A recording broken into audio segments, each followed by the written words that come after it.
the Joint Task Force Commander of today's exercise and Commanding General of the United States Army Field Artillery Center and Fort Sill, Major General Fred F. Marty.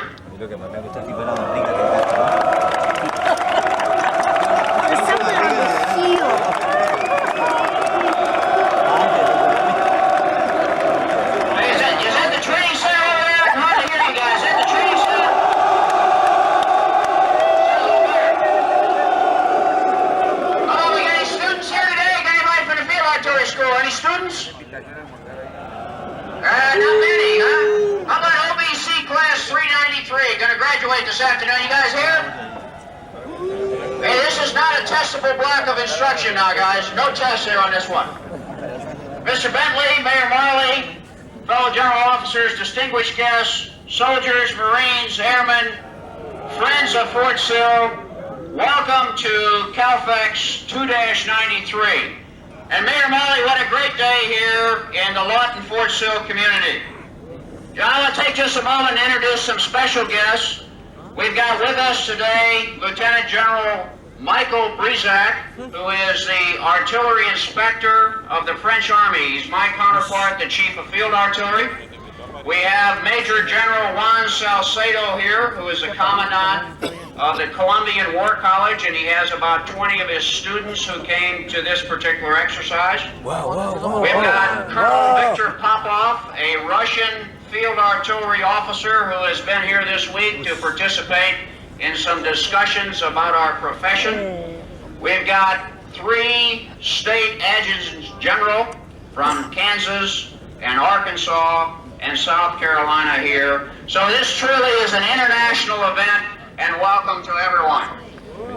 You know, fighting with fires affords a joint or a combined arms commander with warfighting leverage with which to influence the action and bring about decisive victory. And today we're going to see ground-based fires. We're going to see fires delivered by aerial platforms that are applied the way they would be in a contingency operation. In large volume, accurately, timely, delivered by soldiers, Marines, and airmen in order to help a joint or a combined arms task force commander to fight and win. And daily, that's what we do here at Fort Sill.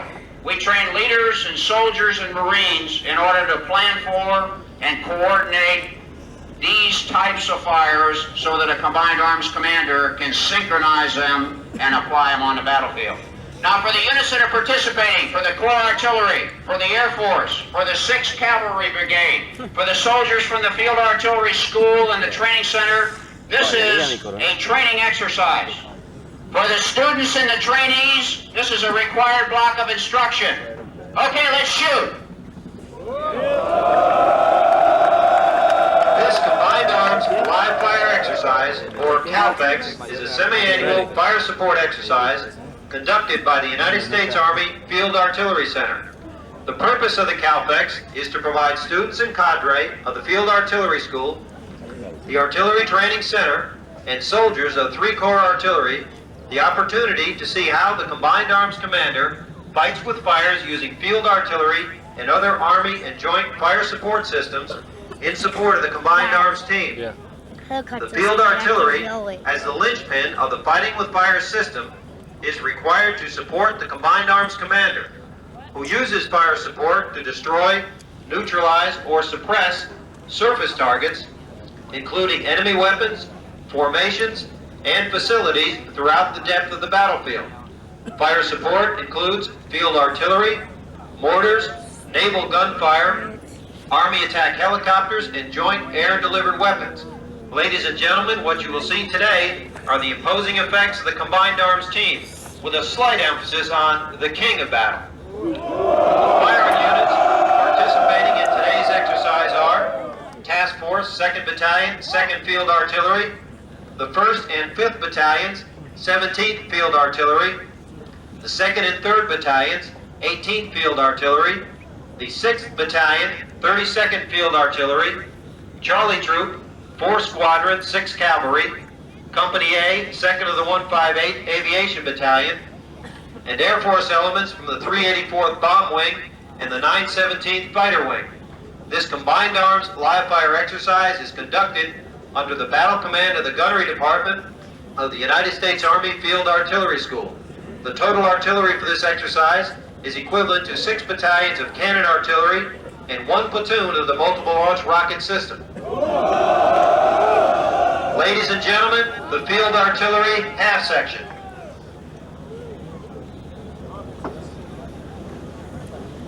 Here it comes. Here it right.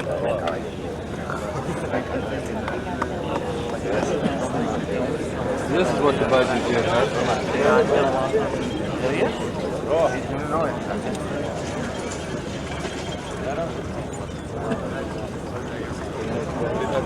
The Field Artillery Half Section is a living reminder of our proud heritage. It is an historically correct representation of the field artillery as it was in the days of World War I.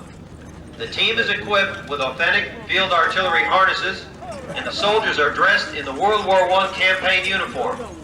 The half section is manned by 8 men with 6 horses in harness forming the team, and 2 separate mounts for the chief of section and the guidon bearer. The weapon is a model 1897 French 75mm field piece. The French 75 was the standard light field artillery piece for the U.S. and French forces in World War I. Ready, Ron?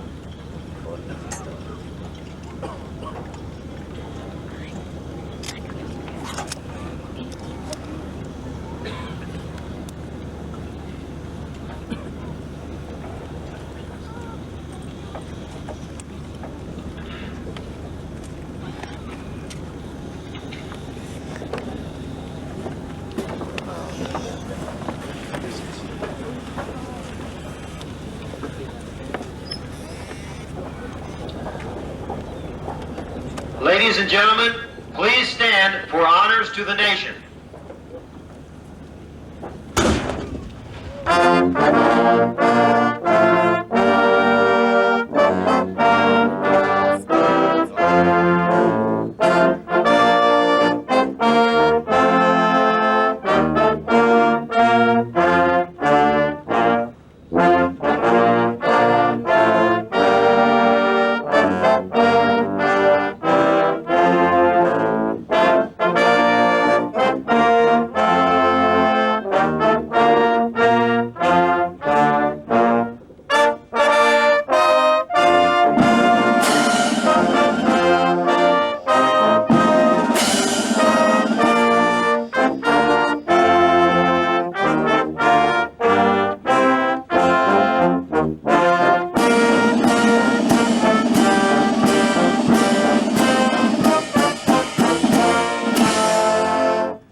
We will start with a little taste of history. If you will observe the black powder cannon section to your front, uniforms preparing to fire at a target some 300 meters to the front. Where was that? We can trace the proud history of American field artillery to our Revolutionary War 215 years ago. Soldiers used cannons similar to this one back then. The firing of the black powder cannon today symbolizes the heritage and lineage of the American field artillery. The cannon is a reproduction of a 6-pounder field gun, model 1841, used by both Union and Confederate forces during the early stages of the Civil War.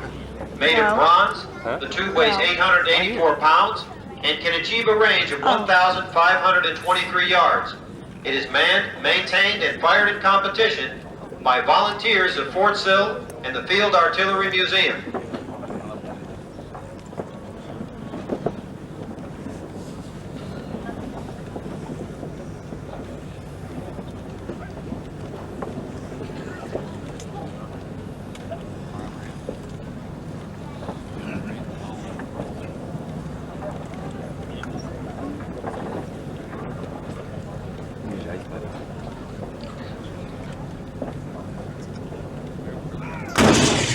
Good shooting!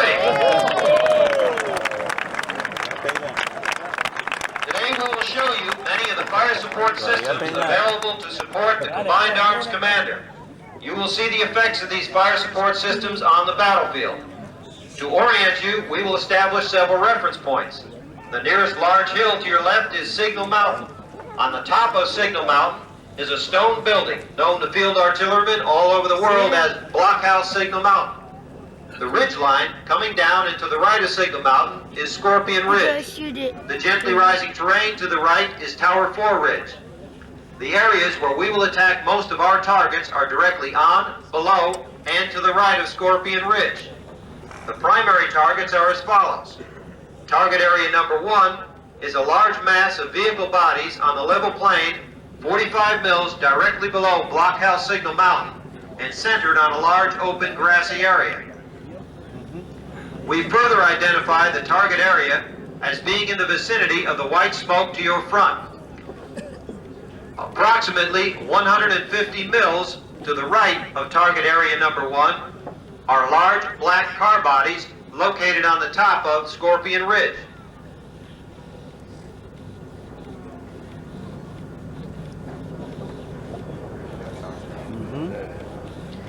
This target is further identified as being in the vicinity of the second cloud of white smoke.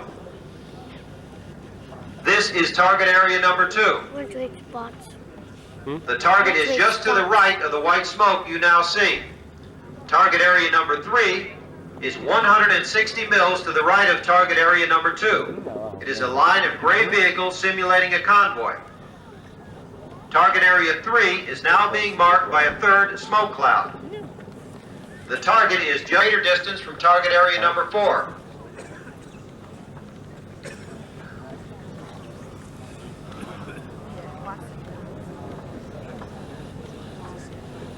Students and guests, earlier this morning, the Joint Task Force Commander directed operational attack assets to conduct deep interdiction operations beyond the range of his ground-based systems to set the conditions for the coming tactical close fight. Strategic target acquisition assets detected a large enemy formation about 200 kilometers to the north. To assist in the enemy's defeat, an operational bomb strike by the United States Air Force has been requested and approved. At this moment, a B-1 bomber of the 384th Bomb Wing from Wichita, Kansas, is streaking toward our unsuspecting enemy. From a battlefield perspective, what you would see to your front would actually be occurring near the city of Enid, Oklahoma. Look to your right as the B-1 completes its simulated intercontinental strike with 84 500-pound bombs against enemy forces just left of Tower 4 Ridge.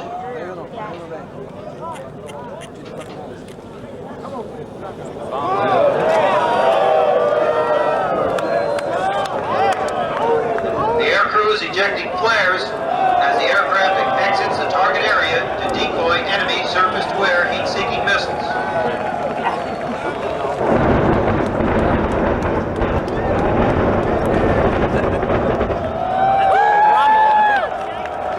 B-1 is a multi-role, long-range strategic bomber, able to fly intercontinental missiles without refueling.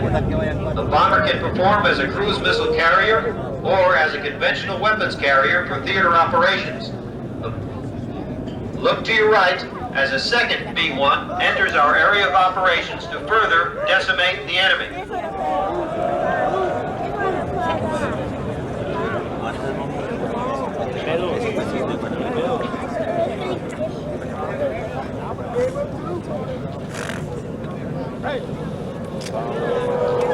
Oh, look at this.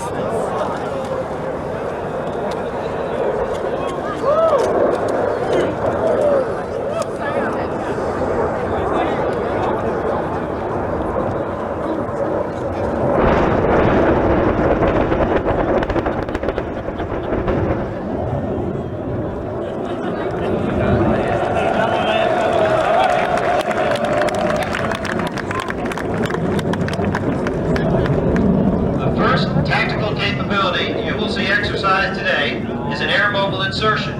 Immediately to your front, we will insert one M102 and one M119A1 105mm howitzer section from Battery A, Task Force 2nd Battalion, 2nd Field Artillery. The advanced party is delivered by a UH-60 Black Hawk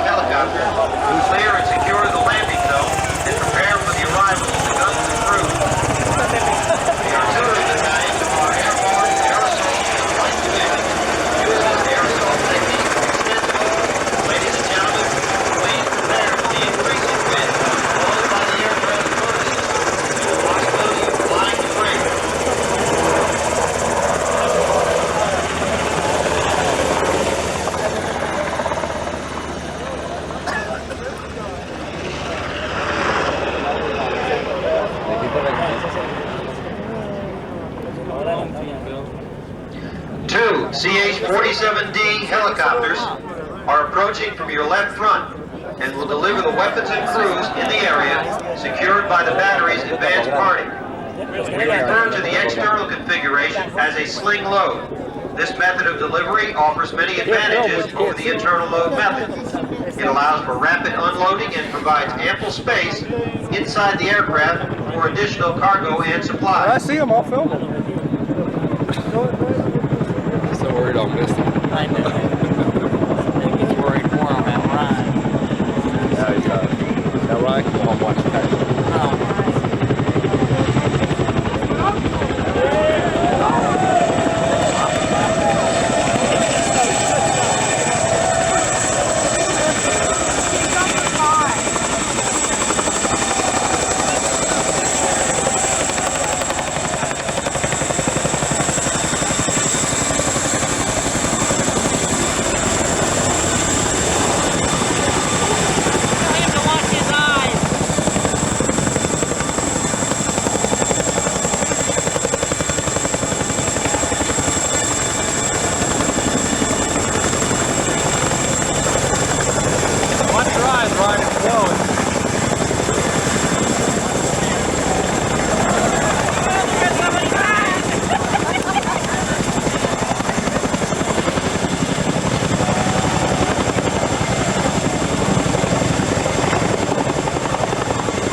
The CH-47D Chinook is the medium-lift helicopter the Army uses for transporting cargo and personnel.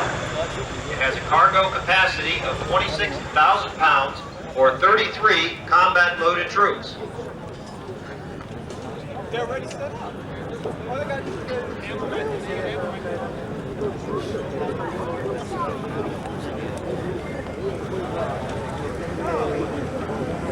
Here comes trucks. Okay, close.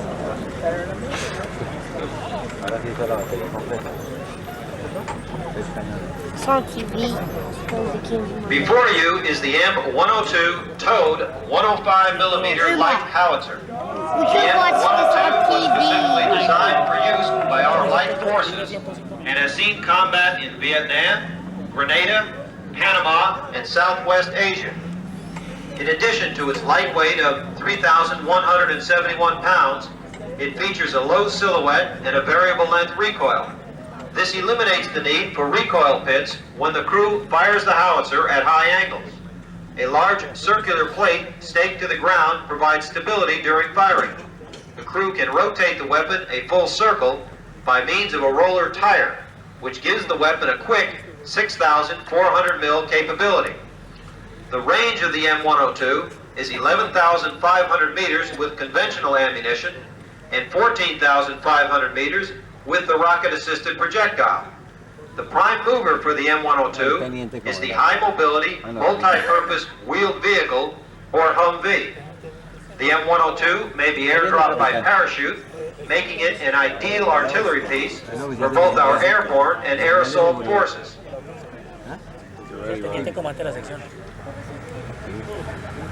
Está verificando la dirección. No sé, como tiene una simulación por el centro del cañón. Así, más o menos le quería hacer. Ah, se siente.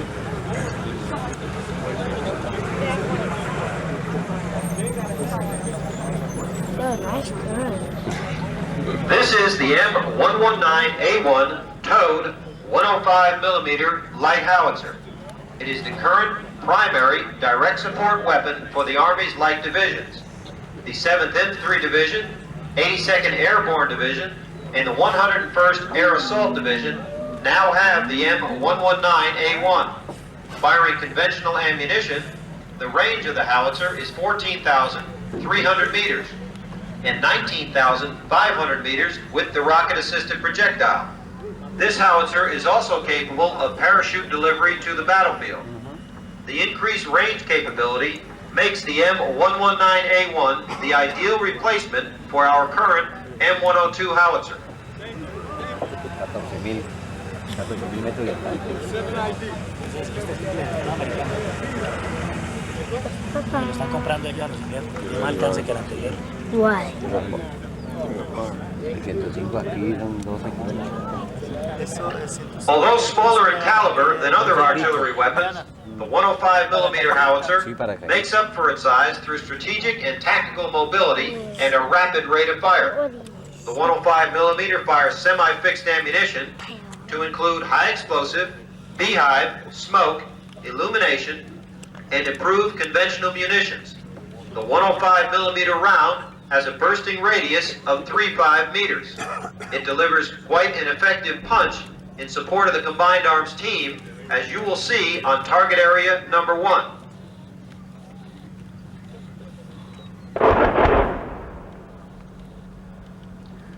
Please direct your attention to the number 1 howitzer, which is the first piece from the right. This howitzer will demonstrate the trajectory of indirect fire. The crew will fire 5 white phosphorus rounds. The crew set a specific time on the fuse for each round to show the trajectory to the target.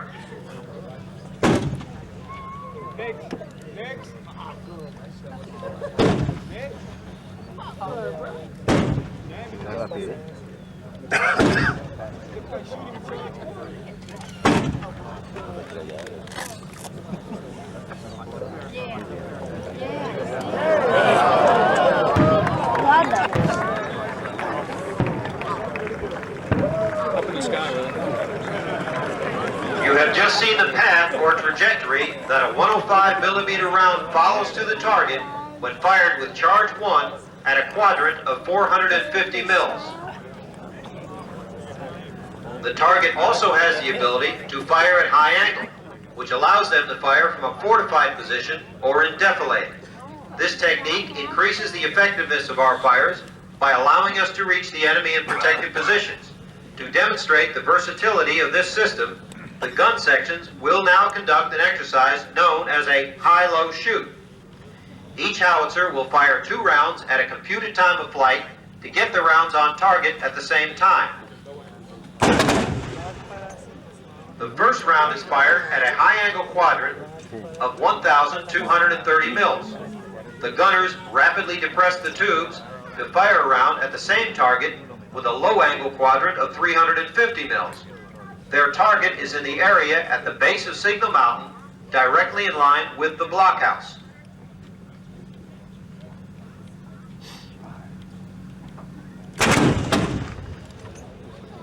Although they fired the last 4 rounds 27 seconds later than the first 4 rounds, you should see all 8 rounds impact on the ground at about the same time.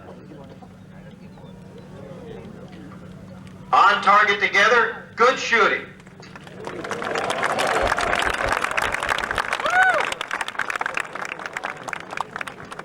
The howitzer sections just detected dismounted enemy activity close to their perimeter and are preparing to defend their positions. The crews will fire Killer Jr. to demonstrate the light howitzer in support of battery defense. This extremely effective direct fire technique uses high explosive rounds with a very short time fuse setting.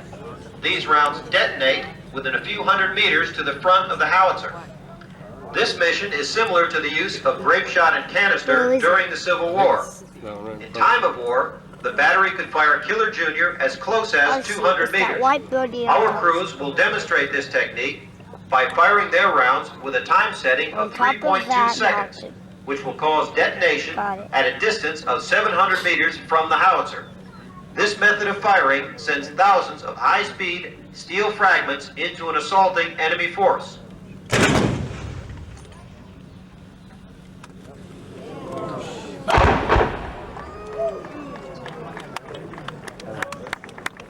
Bajarle la cabeza a cualquiera. To achieve the effects necessary to destroy enemy formations and large targets, the field artillery masses the fires of many units, which places great quantities of rounds on the target. We will now show you just one battalion of 105mm howitzers firing in the vicinity of target area number 1. This battalion fire for effect scatters 630 pounds of steel fragments throughout the target area.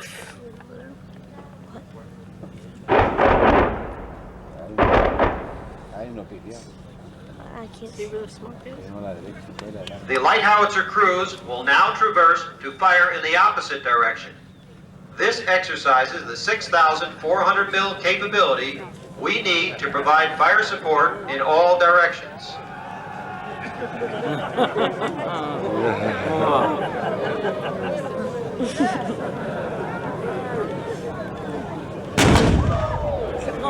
Now we have your complete attention.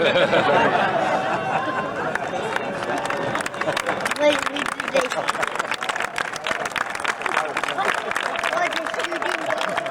you can see, the well-trained crew, the 105mm howitzer, gives the speed and versatility we need to support our light forces in combat anywhere in the world. Did it kill anybody?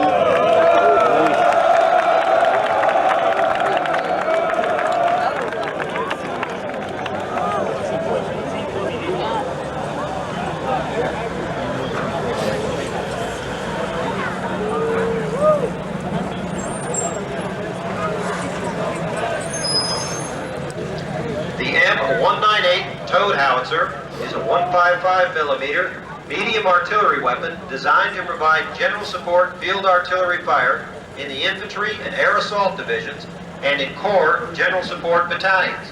The M198 replaced the M114 series howitzer.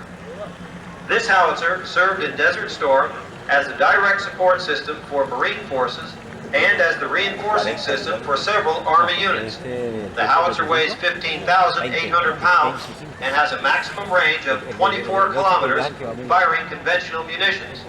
With the rocket-assisted projectile, the weapon has a range of 30 kilometers. The M198 has a 6,400 mil firing capability and fires separate loading ammunition to include high explosive, smoke, illumination, improved conventional munitions, scatterable mines, and the Copperhead guided projectile. You will see a Copperhead mission later this morning. The prime mover for the M198 is the 5-ton truck.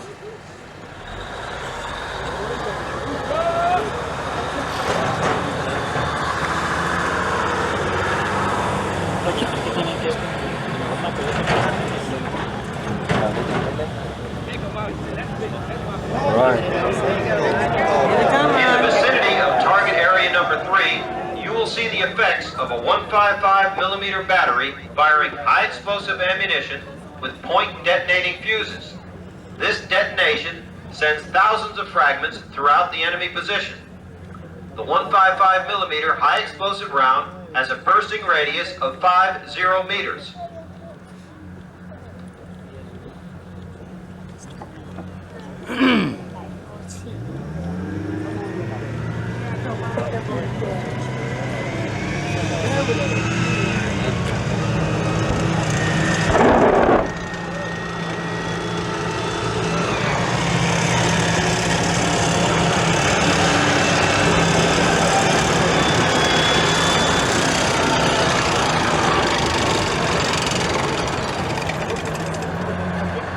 The M109A3 155mm self-propelled howitzer is the primary direct support cannon system for the heavy division.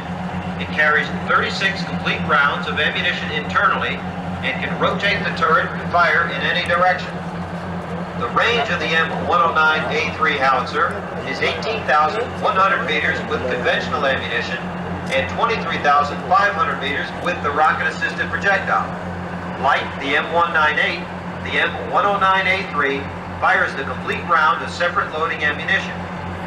The M109A3 section also mans an M992 combat ammunition tracked vehicle, or CAT-V. The CAT-V provides light armor protection for the 90 rounds of conventional ammunition and 3 copper-hit rounds it can carry.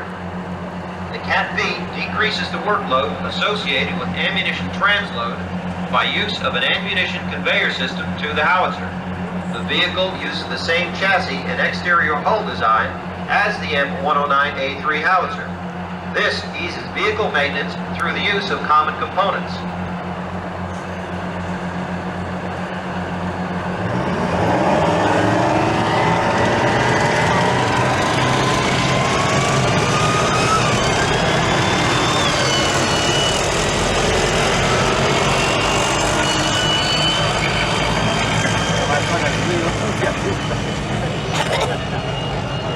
Employ field artillery attack both stationary and moving targets.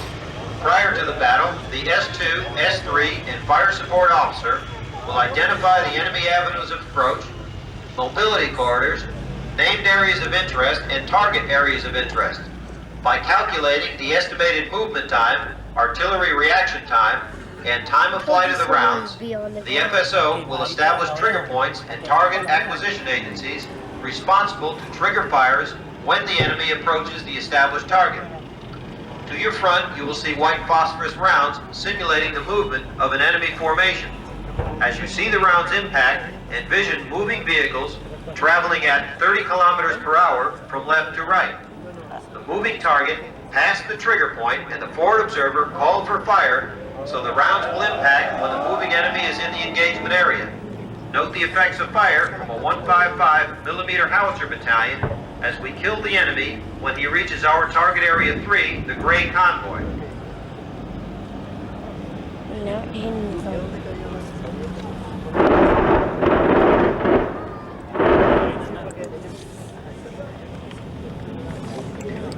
Most fire missions during Operation Desert Storm were fired with multiple battalions, firing 6 to 10 rounds from each howitzer. It is not hard to imagine why enemy forces would surrender when repeatedly subjected to as much as 50 times the mass firepower you've just seen. Approaching from your right is the field artillery cannon system of the future.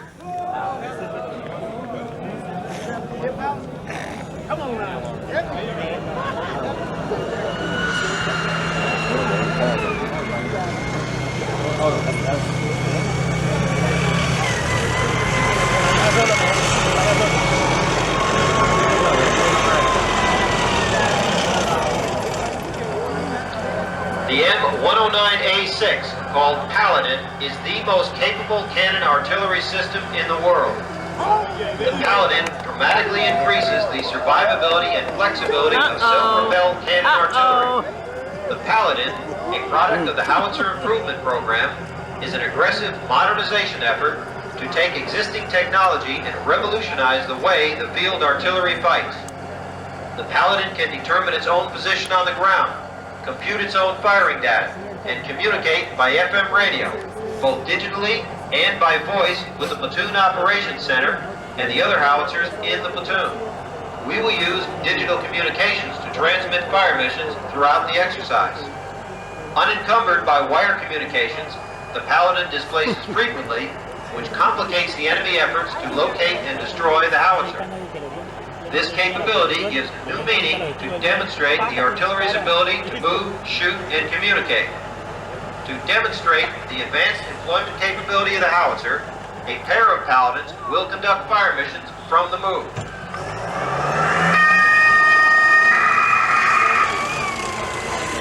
A fire mission has just been sent from a forward observer to the Paladin Platoon Operations Center. A POC sends the mission via digital message over FM radio to the howitzer. Upon receipt of the fire mission at the howitzer, the Paladin crew chief selects a suitable position to occupy and orders the howitzer driver to stop. You will see that no crewman needs to get out of the howitzer to prepare for firing. As you watch the howitzers, you will observe the travel lock located at the front of each howitzer automatically disengage from the howitzer tube. You will see the howitzer tube move slightly to lay in the target just prior to firing.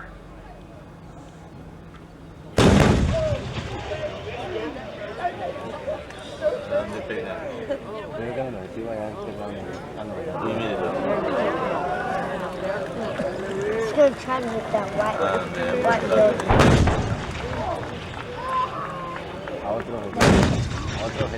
After completion of the mission, to avoid detection and being targeted, the howitzers will make a survivability move. The ability to operate semi-autonomously over a designated but widely dispersed area is the most significant operational difference between the Paladin and current M109A2-A3 howitzers. The automated fire control system and FM radios eliminate the currently required surveyed firing points, aiming circles, and wired communications. A single pair of howitzers may now occupy several firing positions within a position area as large as 1 kilometer in diameter. As the howitzers move, another forward observer calls for an immediate target of opportunity. An enemy anti-tank firing position to your left front at the base of the single mountain.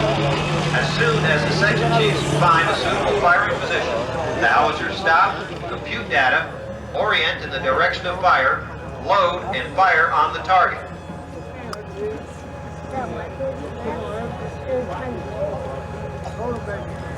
Tell Brian it's gonna be last. There we are.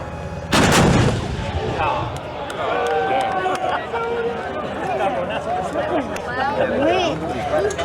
They're making win. Yeah. Oh no. Yeah. Oh!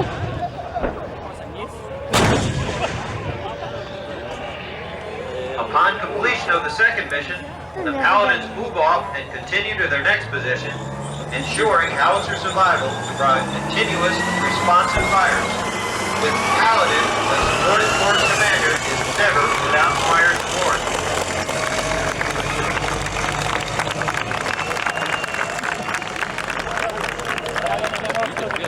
Yes. Oh, here comes another one, Ron. These are big Hummers.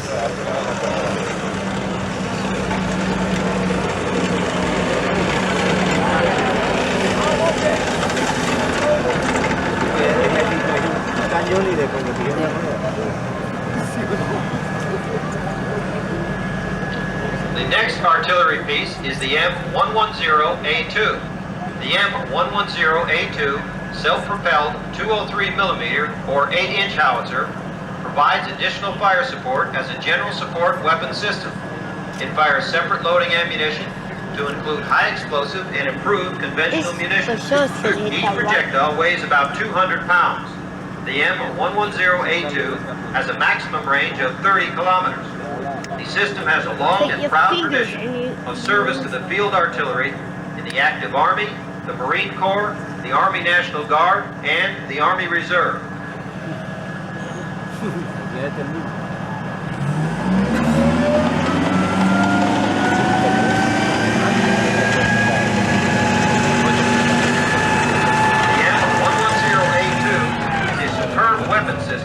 Provides an accurate, lethal punch to the field artillery. In the vicinity of target area 3, you will see the effects of a 203mm battalion firing high explosive rounds with point detonating fuses.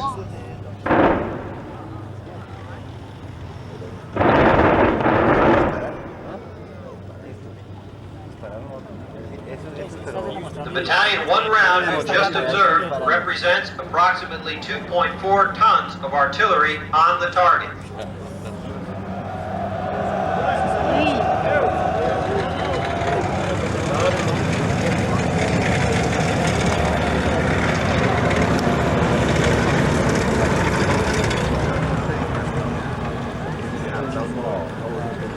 The Fire Support Team Vehicle, or FIST-V, is the vehicle used by forward observers in mechanized and armored divisions to keep pace with the maneuver arms they support. The Fire Support Team is led by a Field Artillery Lieutenant who serves as the Company Fire Support Officer, or FSO. He advises the Maneuver Company Commander on the various assets available for fire support and the best means to attack targets. The FIST-V is a modified M113 series armored personnel carrier. The hammerhead you see on top of the FIST-V contains the forward observer's Ground Vehicular Laser Locator Designator, or GLID, a night sight and a north-seeking gyro compass. The laser lets the observer determine the range to a target within 1 meter out to a range of 9,999 meters. This device greatly enhances our ability to provide timely and accurate first-round fires for effect. The designator can also be used to illuminate targets for attack by laser-seeking munitions such as Copperhead, Hellfire, or Special Air Force munitions. A digital message device, commonly called a DMD, lets the forward observer send the call for fire in one short digital burst transmission. The 14-ton FIST-V transports a 4-man crew and has a cruising range of about 300 miles without refueling. Maneuver Brigade commanders can also employ the FIST-V as a Combat Observation Lasing Team, or COLT. The COLT has a 3-man crew and is supervised by a staff sergeant.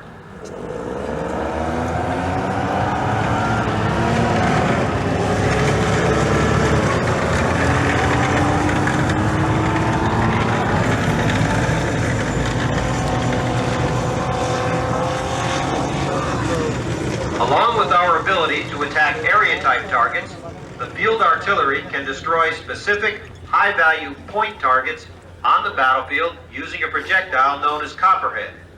Copperhead is the first cannon-launched laser-guided munition.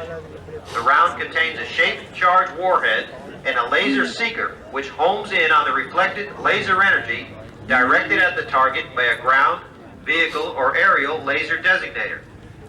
This allows for point target destruction with only one round. The Copperhead is fired in the same way as normal ammunition and initially travels a similar trajectory to a directed point. Pre-planned engagement areas called footprints are identified by the observer. When a target enters the footprint, the observer alerts the firing unit, the unit fires a Copperhead, and the observer designates the target with the laser in the GLID.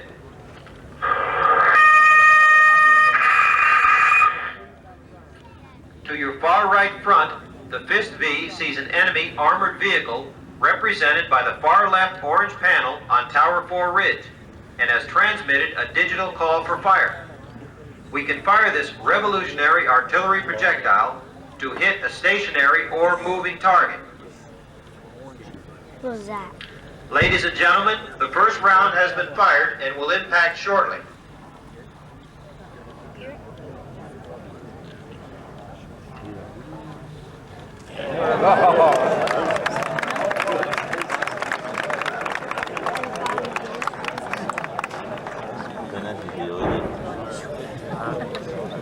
Please direct your attention to the right front while an OH-58C observation helicopter moves from an there he comes. overwatch position. I see him. I see him.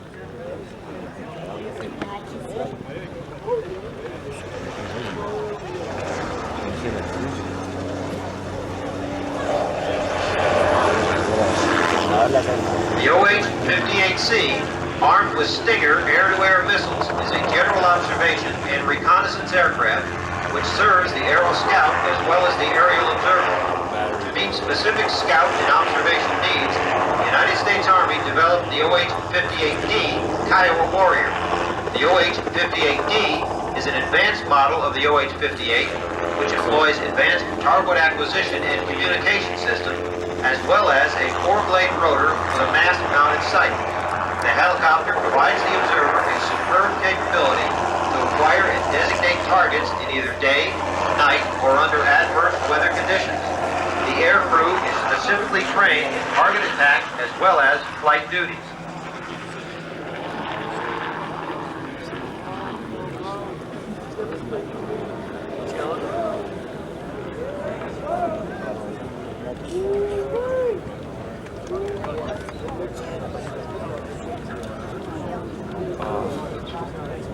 Please direct your attention to the right while an AH-64 Apache attack helicopter Apache is run? to your front. Oh, that's a mean machine.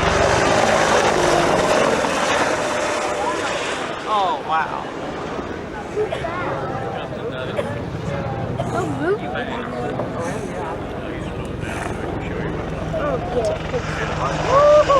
Rhyme. The AH-64 is the Army's primary attack helicopter that would replace the older AH-1F Cobra. It possesses the most sophisticated target acquisition and attack system available in the world today. The Apache is equipped with the target acquisition and designation system, or TADS, which includes directed optics, overlooking infrared, day television, laser range finder designator, and laser tracker. Sight system, allowing hands-off control to the aircraft sights and sensors. The Apache can carry up to 16 Hellfire missiles, See the little machine gun underneath it? See, it's moving. 100 rounds and can fire up to 650 rounds per minute.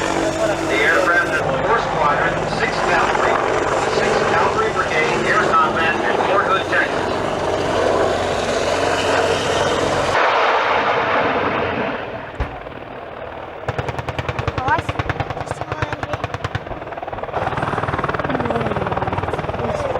As seen in Desert Storm, would deliver almost 235,000 bomblets on the target. The ability to saturate a target area with this volume of fire earned the MLRS the nickname Steel Rain during Operation Desert Storm. Places the mortar into action by centering and leveling the gun. Once the guns are laid and the FTC has sent the the gunner and commander can fire all three movement and degrade the enemy's 1,500 horsepower gun at the commander's hatch